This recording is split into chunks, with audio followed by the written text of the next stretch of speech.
10º domingo do tempo comum do ano B, Capela da PUC. Satanás será destruído. Evangelho segundo Marcos 3, 20, 35. Neste 10º domingo comum, partimos da tremenda pergunta que o Senhor Deus faz aos nossos pais primordiais e faz também a nós, filhos de Adão, de todos os tempos. Onde estás, ó homem, criatura tirada do pó da terra, na qual soprei meu espírito? É triste a situação do homem, a nossa situação.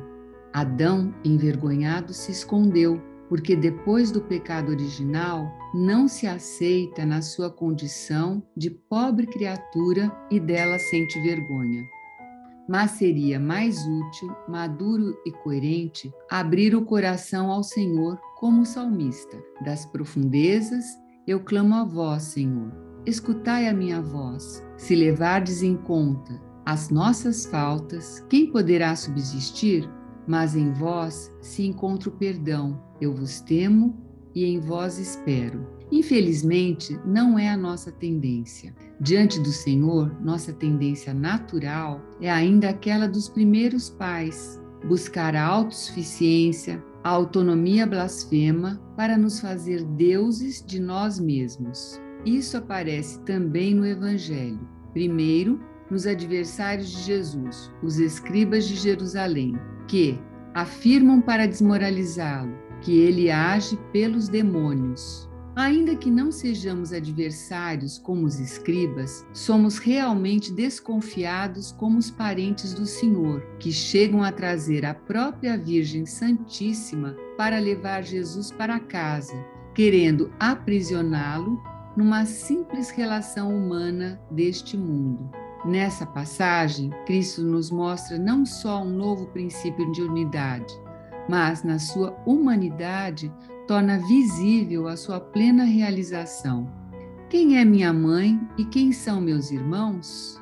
Sabemos muito bem o quão fundamental era o vínculo de sangue na tradição do Antigo Testamento, mas Cristo declara nitidamente a insuficiência do vínculo familiar, porque não permite ao homem superar seu trágico destino, ou seja, a morte. É uma questão de começar a viver a própria humanidade segundo a relação com Deus Uno e Trino. No Antigo Testamento, lemos no livro do Gênesis como o processo de libertação do mal inicia com o chamado de Abraão para desvincular-se dos laços segundo a natureza e começar a viver segundo a voz que o chama, isto é, levando Deus em consideração. Sai de teu país, da tua pátria e da casa do teu pai, rumo ao país que eu te indicarei. É o Espírito Santo quem nos faz participar do caminho divino, da comunhão e do amor.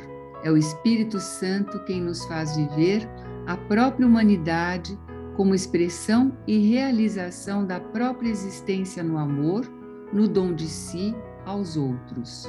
A vida segundo o Espírito será, portanto, a realização do homem como mistério da pessoa segundo a existência das pessoas divinas, ou seja, segundo a comunhão.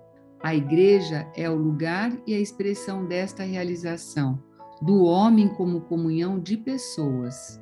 O mal do mundo e mesmo o príncipe deste mundo não podem ter qualquer poder sobre nós, se nos deixarmos ser guiados pelo Espírito que nos enxerta no Filho, em quem a vontade do Pai não se cumpre segundo a lógica humana, mas na liberdade, a obediência, no amor.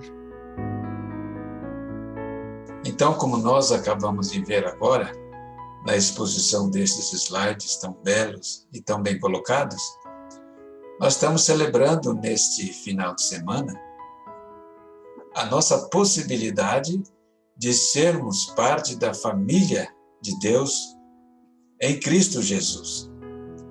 E esta possibilidade seria então da família de fé, ela supera a família humana.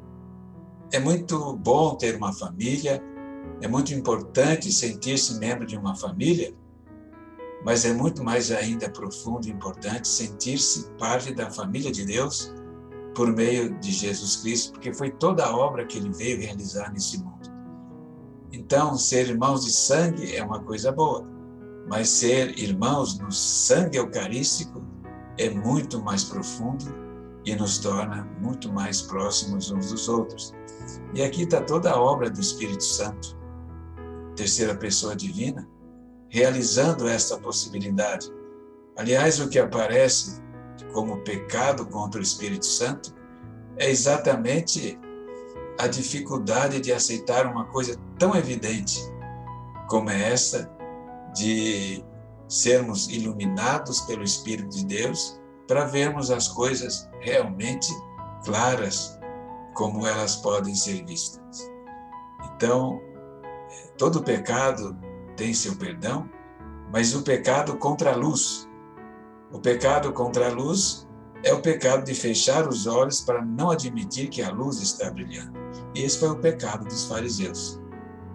E se não se converterem, não terão ou não teriam salvação, como Jesus diz. Então vamos deixar a luz brilhar sobre nós, abramos os nossos olhos, e se vocês observarem nesta série de slides que estão sendo mostrados como ilustração do pensamento de cada final de semana, os olhos sempre estão em evidência, são olhos grandes. Nós temos que ter olhos grandes para poder acolher a luz e nos transformarmos com o seu brilho e já viver nessa vida uma dimensão eterna.